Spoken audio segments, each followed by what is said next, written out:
Yo, yo, yo. What's going on, Matt? I apologize. I was in the middle of writing a marketing email and I got in a trance and just didn't even hear the email go off. Oh, no worries. No worries at all. I just want to make sure I got a hold of you because you generally beat me in here all the time. Yeah, I mean, I looked at quarter till and I was thinking I should go, but I was just, next thing I know, it's 10 after. Sorry about that. No worries at all. I'm just pulling up on an email what we were going to talk about here, um, and we can kind of go through it. I didn't have anything that you sent over. There it is. You sent over the guide down below, right? Okay. Did you send Nick the guide, Matt? I don't think if Nick probably needs to sign up and register for the scouting report Hmm. to get it for free, but Okay. I can't sign him up, but he can log in, he can get his own login. All right. No, I don't think I did. Gotcha. I will though. Well, let's pull up new home sales and talk about them today. Then we can Okay. start there. That was the one report that I saw that came out. I sent Nick a copy of that. See if he can pull that up on there. On the it looks like it was up 1.1% third month in a row. It was up. I guess that's a positive sign that we are potentially bouncing off of a bottom in new home sales, even though it's probably about as good of a bounce as me trying to slam a basketball, where I can get about that much air underneath my feet. Are you on the short goal or the 10-foot goal? I'm on the short goal, the one that used to be at Foot Locker. That's right. But again, with that said, existing new home sales, mortgage applications, all that, I think are maybe showing a light at the end of the tunnel. Isn't a freight train? Does that make sense? Yeah, but I think you got to put it in context. I mean, it's all the good news about all the housing good news that came out the last week was 100% attributed to lower interest rates in January. For sure. I think we could say that for sure is one big That was it. contributor. That was a slam dunk. Now, so going forward, does that mean lower interest rates are going to be the impetus or the catalyst to keep the housing market going? Well, maybe so, unless it's a interest rate crash because of banking crisis. And Yeah. it's kind of like you can't say interest rates is the cure all for everything. It depends on the circumstances in the context in which it happens. And it sounds like to me that we actually are slipping into a more potentially deeper problem than we started the year with. You know, higher interest rates is one thing, but now having to lower rates so because we're doing too much, the banks are in trouble. I just find it hard to believe that the medium-sized banks have a problem that the large-sized banks don't have. There's got to be something systemic about the whole thing that if it's an oversight because they don't have the regulation in the medium-sized banks that do in the larger banks, I guess I'm a conspiracy theorist, but I kind of think if something can go wrong or somebody can cheat you, they're probably going to do it. And well, think about this. I was at my bank yesterday, which is a larger bank, going over some of my stuff. And basically what I told them is, the Fed's raised rates, so it makes no sense for me to keep money in your bank. I can go over to the treasury.gov. And because the Fed's raised rates, I can have the government pay me an interest rate that some of it is non-taxable. Why should I keep my cash in your bank since it makes no sense? yeah, and run the risk of losing it all. It's the whole point. So I think when you see that happening, again, I'm not an economist, so this is just my thought. The Fed raises rates. Guys like me are like, why do I keep? I mean, people a lot smarter than me and woke up to this a lot earlier. I'm like, why don't I just put my stuff over in treasuries and stuff like that right now and pull it out of the bank? Yeah, I don't know. I saw the same thing with some investment funds you're talking about that could be 100% protected. And right now, the government's kind of implying that everybody's deposits are protected, but they're not. They're only protected $250,000. And some of these companies they've got tens of millions of dollars in the bank just to make payroll, and that's not. But those are, if I heard this right, they're only protected at those banks that the Fed said they protect. Other banks aren't guaranteed over 250,000 right now. That was Yeah, just the and banks. how do you get away with that? So Like you every time a don't bank is potentially going to, every time, again, this is just what I understand. If anybody wants to comment differently, if a bank is going to fail, they all meet and vote whether they're going to do it for that bank. So I think people think it's for every bank. It's not. Well, you think about that. That can't possibly work. Exactly. You're gonna have, what if you protect Bank of America and Goldman Sachs, but you don't protect Wells Fargo or Well, but all the banks pay for it.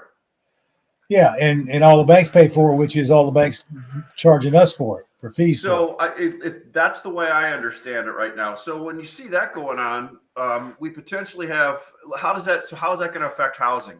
Well, a lot of these small banks have mortgages in them. And I think I read somewhere last week where a bunch of these smaller regional banks do a significant amount of commercial and residential lending, right? So we really need them in the system to do that.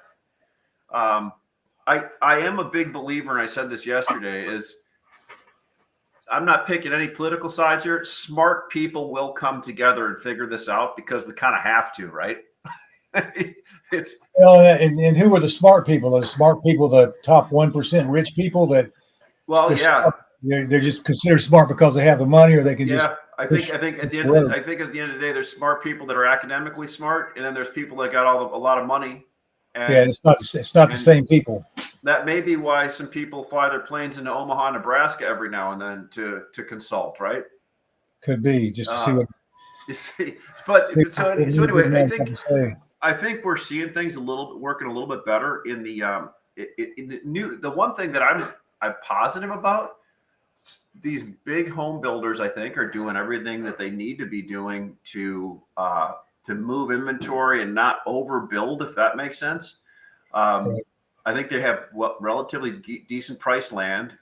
I think they have decent cash in the bank and the ability to do what they need to do to get people into these homes. And I guess maybe that's why new home sales have been. This is the third month in a row that they're up. They're not breaking any records, but maybe that's. I'm trying to look for the positive out of this whole thing, Matt. If that makes sense.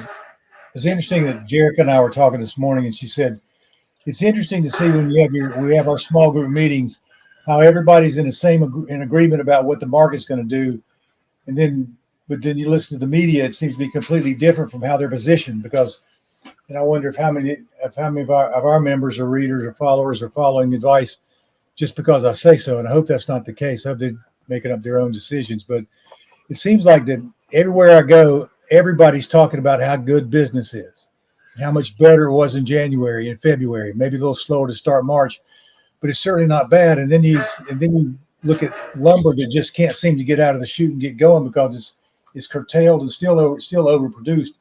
It just kind of goes to show you that the market has to be in an accumulation mode, or buyers have to be in an accumulation mode to have a bull market. We have to be buying more than we're selling for the market to be in a bull market. That's a great point, Matt. And I was talking to a buddy of mine last week in a big retail yard, and pretty simple point, but one I keep forgetting about. The past 2 years, for most of our trading life, Matt, most big retailers that sold big home builders did a 90-day lock with a 30-day kicker. So basically, they were having to guarantee prices for 120 days. Right. When they were guaranteeing prices for 120 days, generally, a lot of them, what they would do is buy 33% or 50% of it, put it on the ground, roll the rest of it in transit, and then take a flyer on some of it. Generally, or it was a third, however you want to look at it. Had it on contract too, where they were just paying a print price every week where they had it delivered.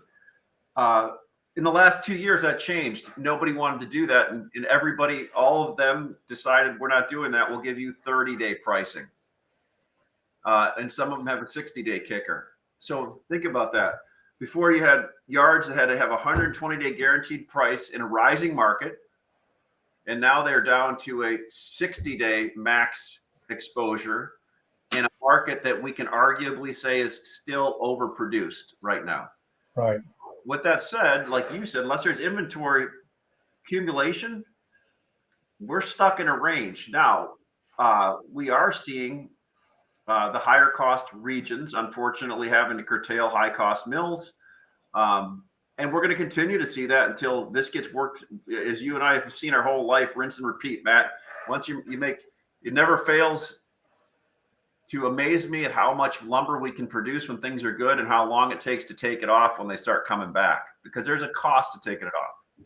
Yeah, I keep thinking, I have this analogy that I imagine, like, you know how when you're standing in a pool and the water's, you're 6'2" and the water's at 6 feet, Yeah. and you tip your head back and you get your nose just out of the water. And that's what the mills are. The mills are just keeping their nose out of the water. But as the water gets higher, they get up on the tiptoes a little more. If it gets a little lower, they go down to tiptoes. But they're not going to go all the way underwater or all the way throwing their head out of the water. They're going to keep production just as close as they can to demand. And the only way to know what that is what you did last month or last week or yesterday, whether you sold production or not. I've had more mills tell me this week that they sold yesterday's production as though that was a great deal. Well, think about it, and with the way that retailers are buying right now, and people are buying like what we just talked about. The other side of that is exactly what you said. They kind of have to be in the market all the time. It's not buying as much, but they have to be in the market all the time. This same person I was talking to said that they this year have been in the first quarter getting out of a lot more of the contracts they had relative to the past 2 years. And we've talked about that before too, right? So they're in the open market more. Yep. One thing I've noticed, a trend I've noticed too, and especially in the Southern Pine Mills, when you call them and ask for their pricing, they all say that we're print. Yeah. We're print.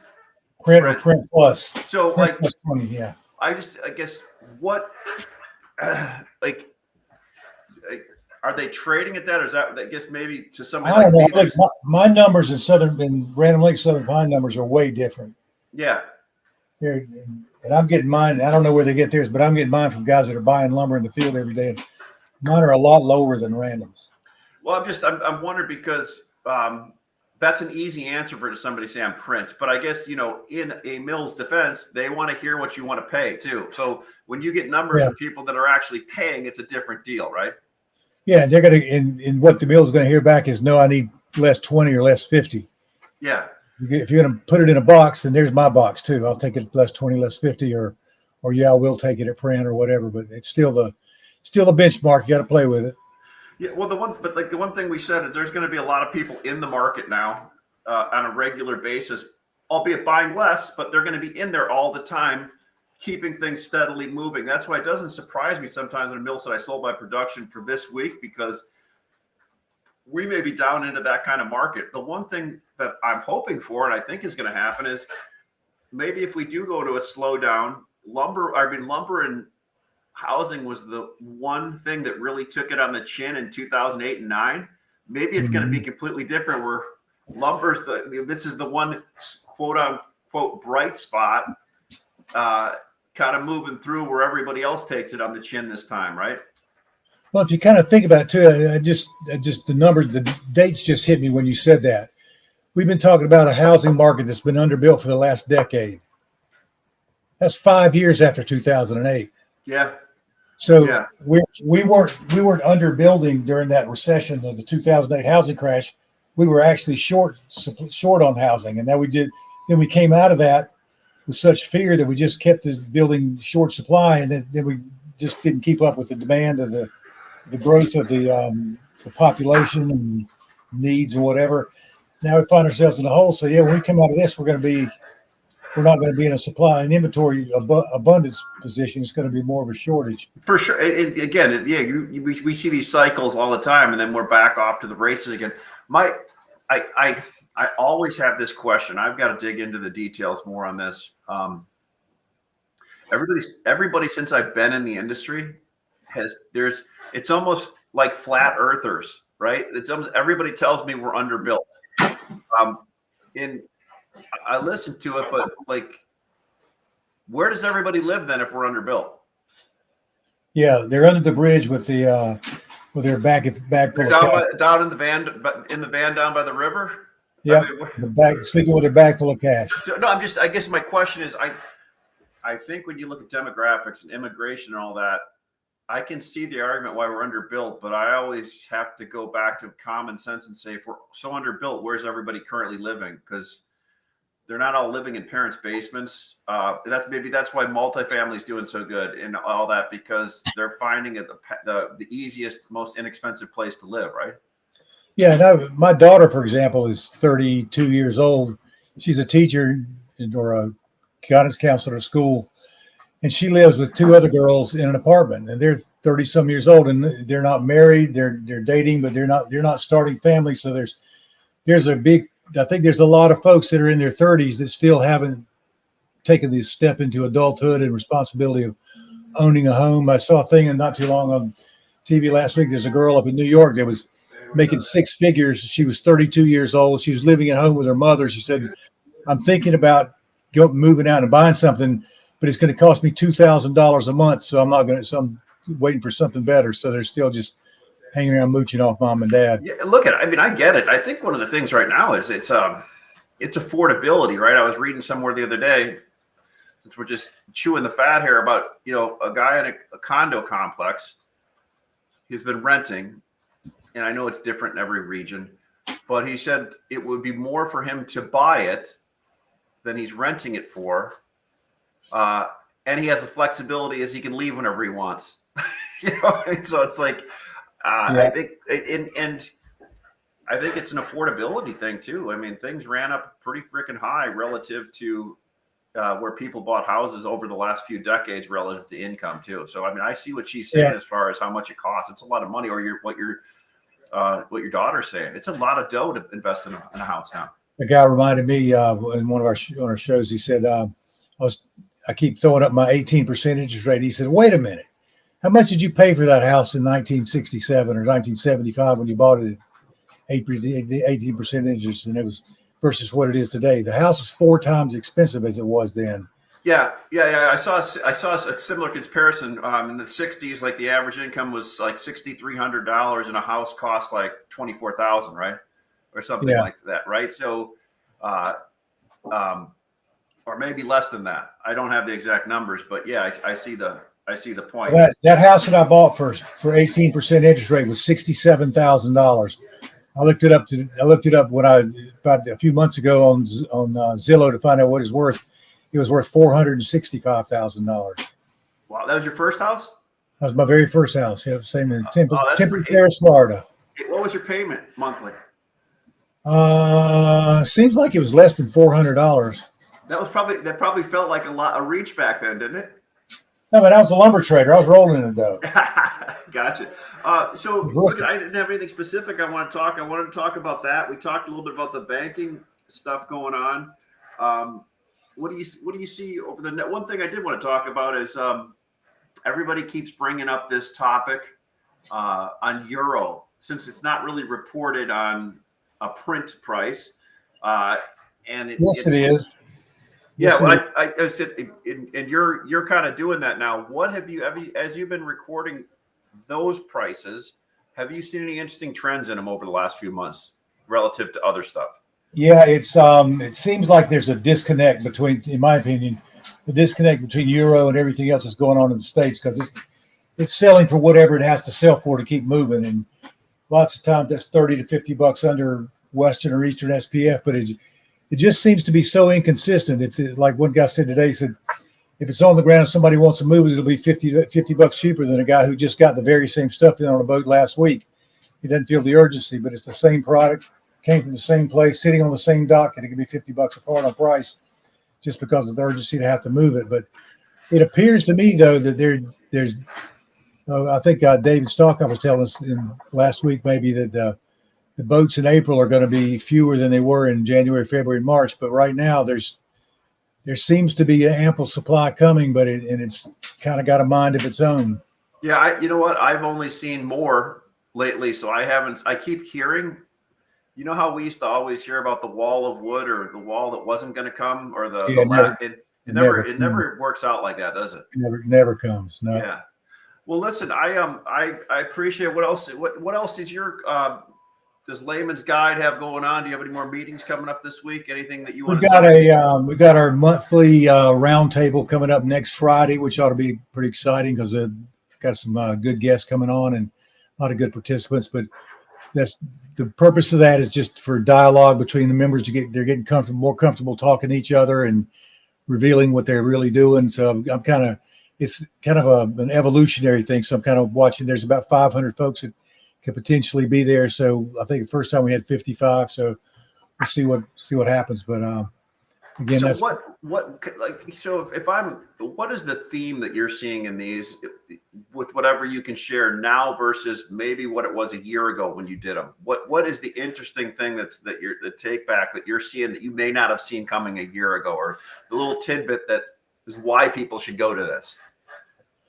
I think the thing that I see consistently is an overwhelming lack of confidence or belief in the entire economic system. And what I'm looking for is a change in that sentiment.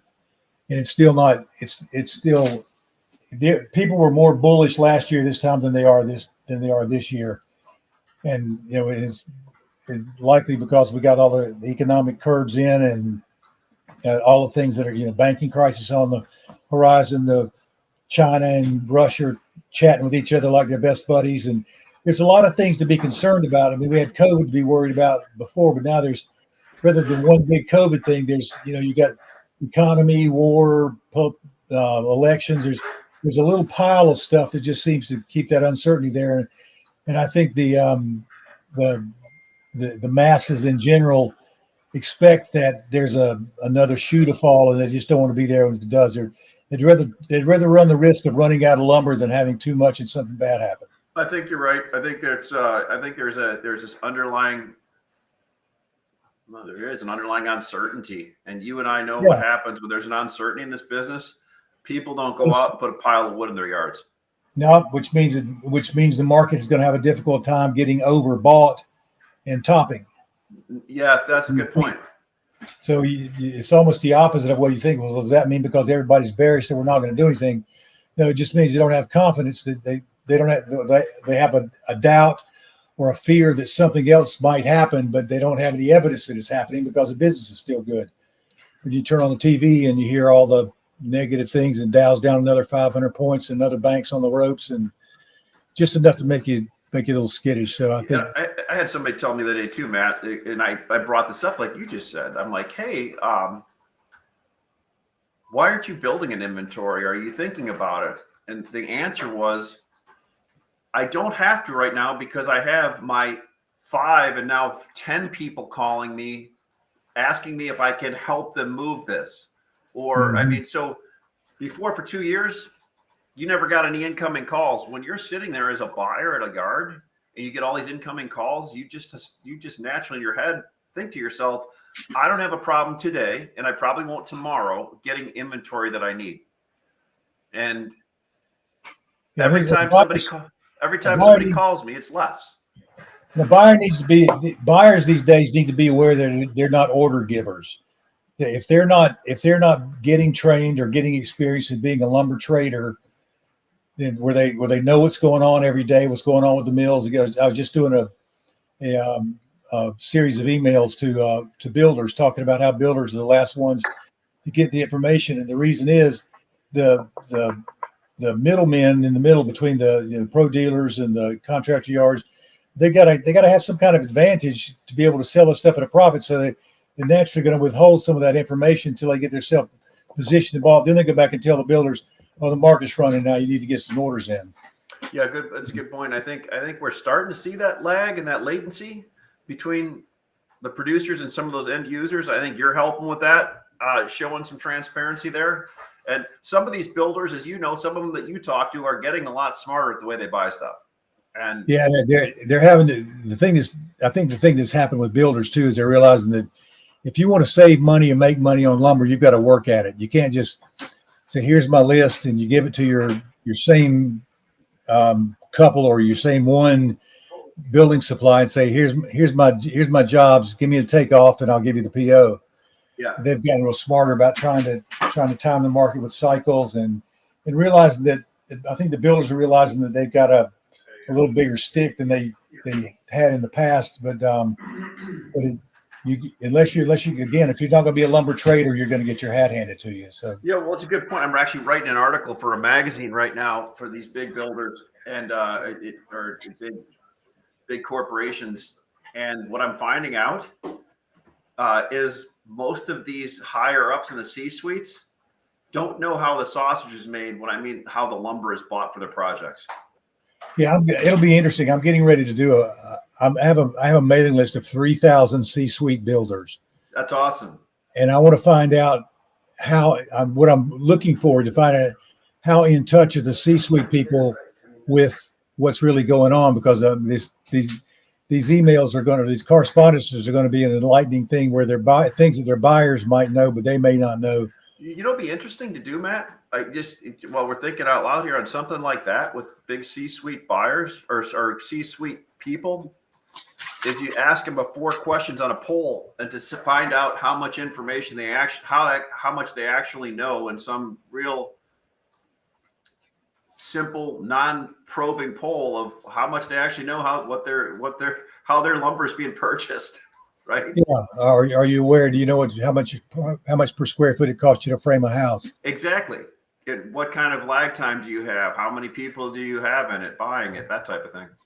Yeah, and a lot of these guys they just put a lot of trust. Some of these bigger builders have like 25 buyers, 40 buyers. I mean, they're just regions all over the country, and they're kind of autonomous. They're left alone to do their own thing. And a lot of times, some of these guys just come from other industries or other places within the company, and they don't have the experience, and so they end up doing it the way the old guy did: just get the takeoff, pass it out, give the PO, and here's what I found when I've had the CEOs, CFOs call me from these big companies, and they set up a conference call with everybody. They're like, "Hey, we'd like to know how we're buying our lumber. We don't know. I'm going to set it up with our GC, with all these other people." And they all of a sudden you get on a call. It could be a Teams or a Zoom, and you have 7 people on there, right? And you got the CEO and the CFO, and they're just excited, and they set the call up. And then you got 2 guys sitting like this. And right away I point and I'm like, well, there's the guys that are buying the lumber, right? Because they don't want to get input. They all of a sudden don't want any input. They don't want to say anything. And it's interesting. And many times when I do it, I can just look at them again. I can't read people's minds because I'm not a mind reader, but I can tell who we're disrupting. Right? Yeah, who's uncomfortable. Yeah, and it's really interesting. But anyway, good conversation. We kind of went off in a different direction, but I think albeit it was pretty good. Good. Anybody have any questions they want to ask us? Yeah, anything on the viewers want to ask at all? Let me just put something here. Or does anybody have any secrets they're sitting on they need to share with the class? I think what we'll do next week, Matt, is we'll try getting on early again and firing it up like that, because that worked good a couple of weeks ago when we did it, or 3 or 4 weeks ago. Yeah, sounds good. All right, everybody. Thanks for showing up. We'll look forward to doing this next week. Have a great weekend. Thanks. Bye. See you.